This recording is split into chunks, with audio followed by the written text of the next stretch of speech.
Welcome to the Deep Dive.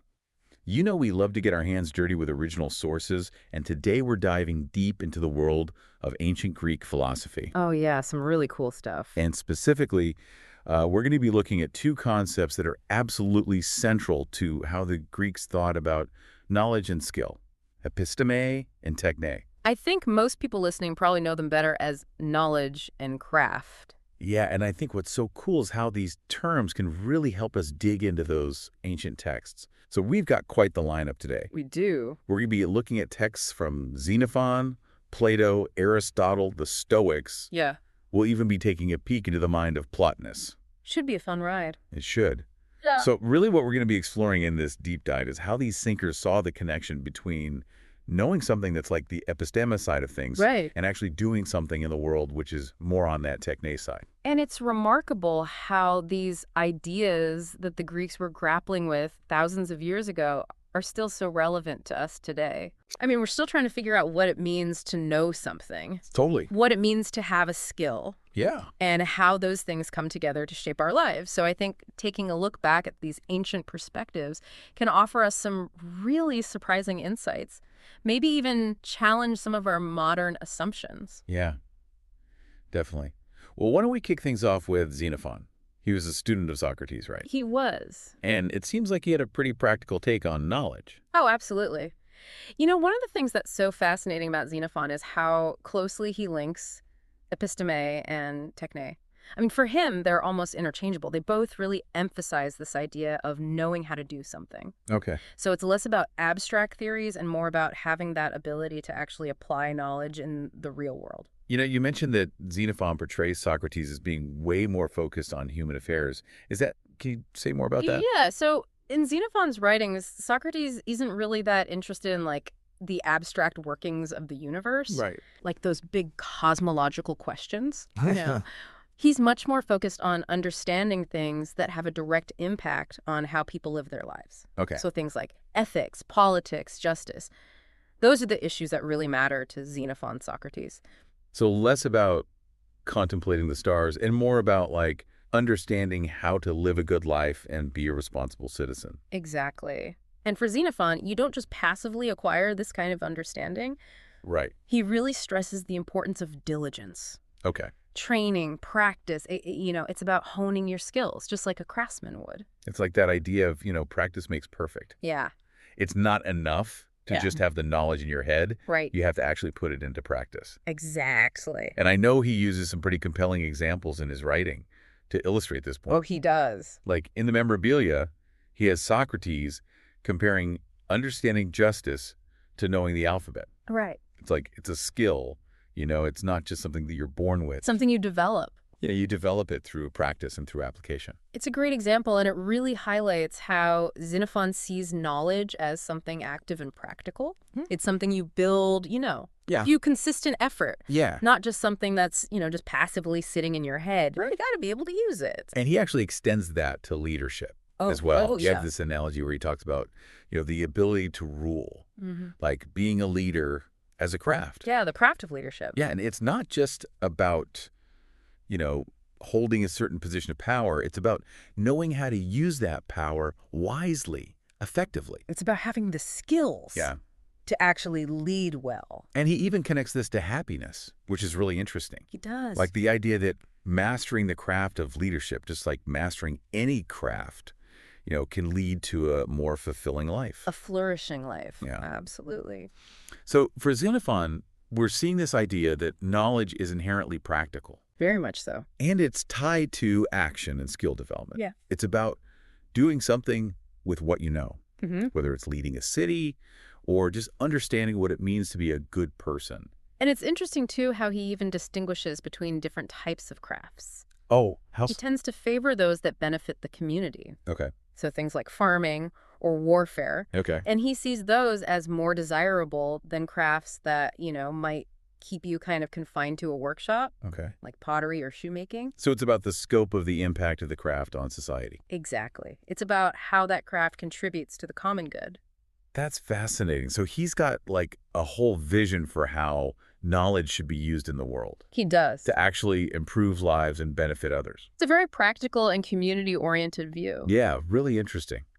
Well, maybe we should shift gears a little bit and talk about Plato. Okay. He was also a student of Socrates, but he seems to bring his own unique spin to this whole idea of techne. Oh, absolutely. Plato brings techne right into the heart of his philosophy, but he expands on it in some really interesting ways. He uses all sorts of examples, medicine, carpentry, even politics, Right. to illustrate these really complex philosophical ideas.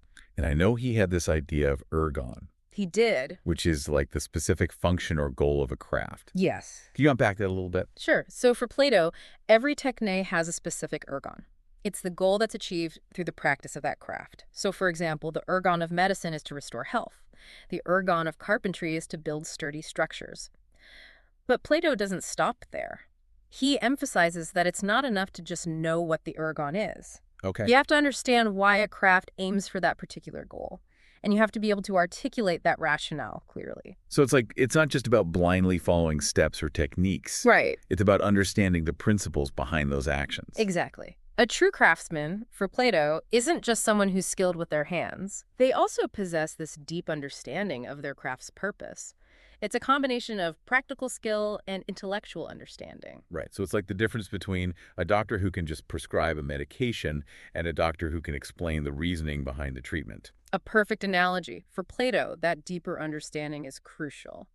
But Plato also introduces this whole concept of forms, right? He did. These perfect, abstract entities that exist beyond our physical world. Mm-hmm. And it seems like that adds a whole other dimension to episteme. It does. It's a really crucial point. With the forms, Plato's opening the door to a form of knowledge that goes beyond just practical skills. It transcends the practical realm. This knowledge of the forms, it becomes valuable in itself. Okay. It's about grasping these eternal, unchanging truths. So it's more contemplative, more theoretical. Yes, and it might not even have any immediate practical application. It's about understanding the true nature of things. So for Plato, techne needs a clear goal, a deep understanding of that goal, and then you have to be able to explain it. But then with the forms, he introduces this whole other type of knowledge that seems way more theoretical, maybe even detached from practical concerns. Yes, and this tension between the practical and the theoretical, this is something that his student Aristotle is really going to grapple with. Oh, interesting. Okay. Get into that in a bit, but This is so insightful already. It's amazing to me how these ancient thinkers were already wrestling with all these complex ideas about knowledge and craft. it really is remarkable, and we'll see how their insights continue to resonate even today as we delve deeper into these texts. I can't wait to hear more. But first, I think it's time for us to take a quick break. So we've got Xenophon with this super practical take on episteme and techne. Right, almost like they're the same thing for him. Exactly, yeah. Right. And then Plato starts to pull them apart a little with those forms. But then we get to Aristotle, right? And he really wants to get things clear, super clear about the relationship between episteme and techne. In fact, in his Nicomachean Ethics, he kind of lays down the law and separates them. Interesting. So we're seeing like a progression here. I think so. Yeah. Like each thinker is building on the ideas that came before, but also adding their own unique spin to it. I like that. Okay, so Aristotle separates them. What's his reasoning?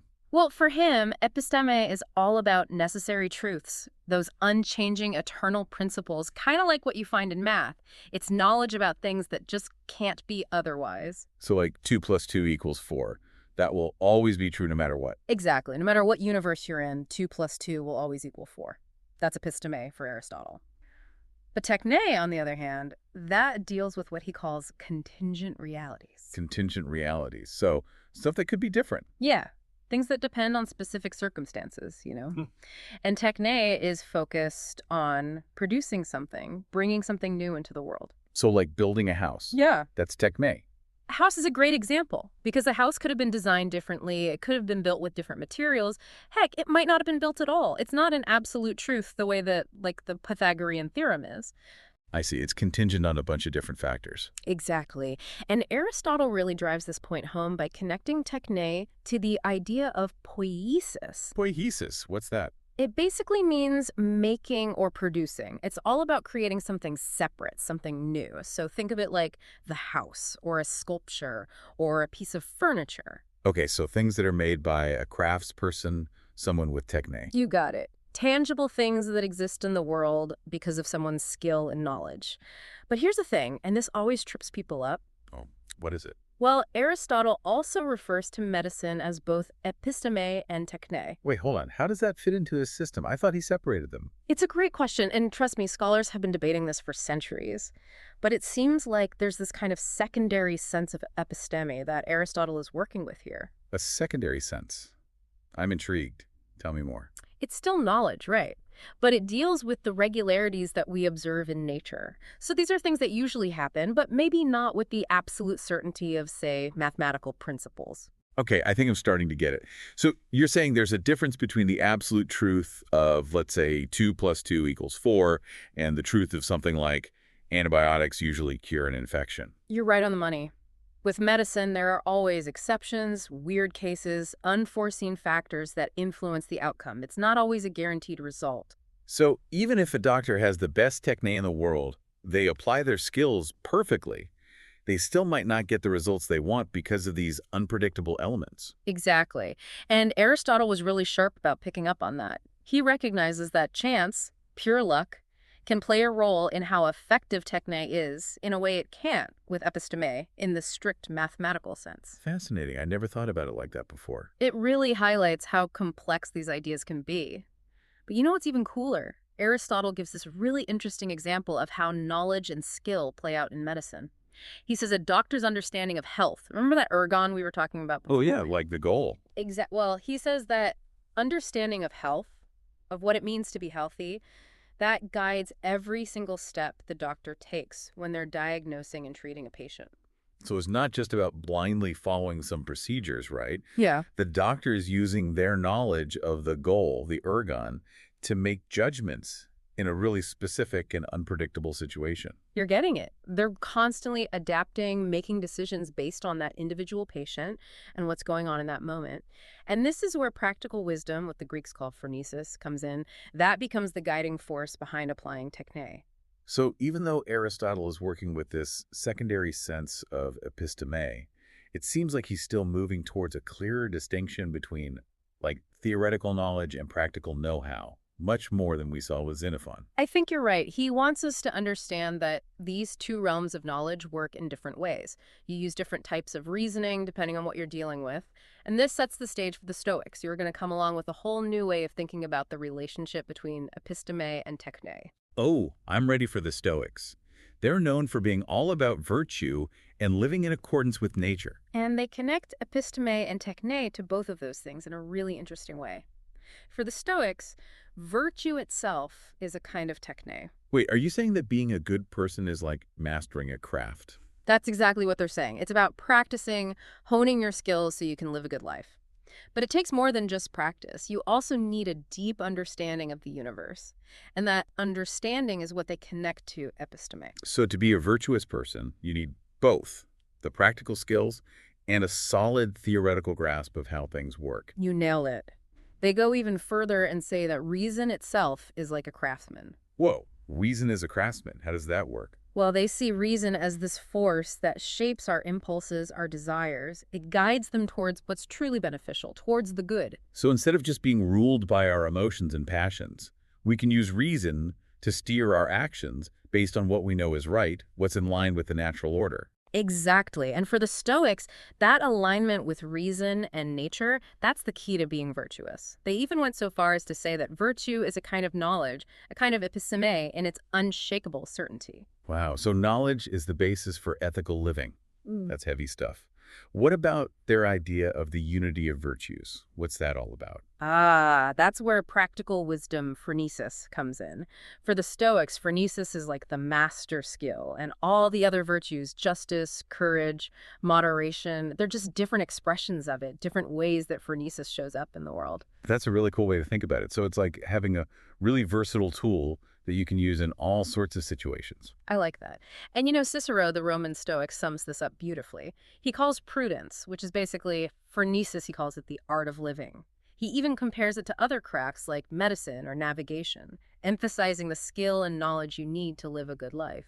So for the Stoics, it's all connected, right? Virtue, knowledge, and even craft. They're all part of this system for living well. But what about the flip side of that? Like, is there ever a danger in emphasizing knowledge too much? Do any of these philosophers talk about that? They do, and that's a perfect segue to Alexander of Ephrodisius, who had some very interesting thoughts on what happens when you start prioritizing pure knowledge over action in the world. So we've gone from Xenophon, who sees episteme and techne as basically the same thing. Right, very practically focused. Yeah, very practical. And then Plato starts to complicate things with the forms. Bringing in that theoretical element. Right, exactly. Then Aristotle tries to clarify things, by drawing those distinctions between episteme and techne. But now we're getting to Alexander of Ephrodisius, and he's going to take this idea of pure knowledge to like a whole other level. Okay, color me intrigued. What does he say? Well, Alexander makes this argument for the superiority of pure knowledge, the kind of knowledge that's not tied down by like practical needs or concerns. It's knowledge for the sake of knowledge, like pure curiosity, a thirst for understanding. I can definitely relate to that. It sounds almost like the ideal of a scholar, someone who's devoted to research and just deep thinking without necessarily trying to, solve real-world problems. That's a great way to put it. He even connects this idea to the concept of homoiosis theo, becoming like God. Whoa, okay, hold on. Becoming like God. How does pure knowledge get you there? Well, Alexander's argument is that the gods, being perfect and self-sufficient, they don't need to act. They don't have to worry about practical stuff like us mortals do. They exist in this state of pure contemplation. So by seeking out pure knowledge, we're kind of elevating ourselves, getting closer to that state of divine understanding, like transcending those limitations of our physical existence and engaging in a purely intellectual pursuit. You got it. It's like we're trying to shed those earthly concerns and tap into something higher. And you know what else? He throws in this really cool concept called stochastic techne. Stochastic techne. That's a mouthful. What's that all about? It's basically getting at the fact that there's always an element of chance when it comes to practicing a craft, even if you're super skilled. Oh, I see. So even the best craftsperson can't completely control the outcome. There are always variables, things you can't account for. Right, and that's where Alexander really highlights the difference between the reliability of like pure theoretical knowledge and the uncertainty of actually applying it. Like theoretical knowledge in its purest form, that's unchanging, absolute. Right, like those mathematical truths we were talking about before. Exactly. But the second you try to apply it, put it into practice in the real world, well, that's when things get messy. You open the door to error and all those unpredictable outcomes. Makes sense. So Alexander's really pushing for this idea of knowledge for its own sake, right? Expanding our understanding, even if it doesn't have any immediate practical use. But where does that leave Techne in all of this? Well, that's where Plotinus enters the scene. Remember him? The Neoplatonist. Oh, yeah. Wasn't he big on mystical stuff? He was, and he takes this whole separation of knowledge and craft even further. For Plotinus, true episteme, that represents a direct, non-discursive grasp of reality. Like it's akin to that state of divine nous that we talked about, a profound, intuitive understanding. So it's more about mystical insight than like systematically gathering information. Yeah, more like a direct experience and intuitive knowing. And in this view, techne, which is all about the material world, those practical applications, it's seen as almost limited. Limited. How so? Well, he calls it childish in comparison to true episteme. He sees it as this mere imitation of nature, stuck in the constraints of the physical world. Wow, that's quite a fall from grace for Techne, going from practically interchangeable with Epistemes and Xenophon to almost irrelevant for Plotinus. It really shows you how drastically different these views can be. Plotinus is firmly in the camp of contemplation. He believes that pure thought, the pursuit of episteme, that's what holds true power, a power that goes way beyond anything Techne can achieve. It's about aligning with that divine nous and tapping into a whole other level of understanding. So for Plotinus, just sitting and thinking, pure contemplation, that's ultimately more transformative than any practical school you could develop. It's more about connecting with a higher realm of knowledge, the kind that transcends the limits of our material world. But he does acknowledge that there are some crafts that can, hint at this higher realm. Things like music. He says they're capable of grasping these intelligible proportions and harmonies that reflect the order and beauty of the universe. So there's a little bit of redemption for Techne there, Even in Plotinus's view, it could still give us a glimpse into something bigger. Yeah, a little glimpse. I think what's so cool about all of this is that we started with the simple question, Right. how do you explain these concepts to a philosopher? Sure. And look where we've ended up. I know, it's like we went on this wild philosophical journey from the very practical applications of Techne to the transformative power of Episteme.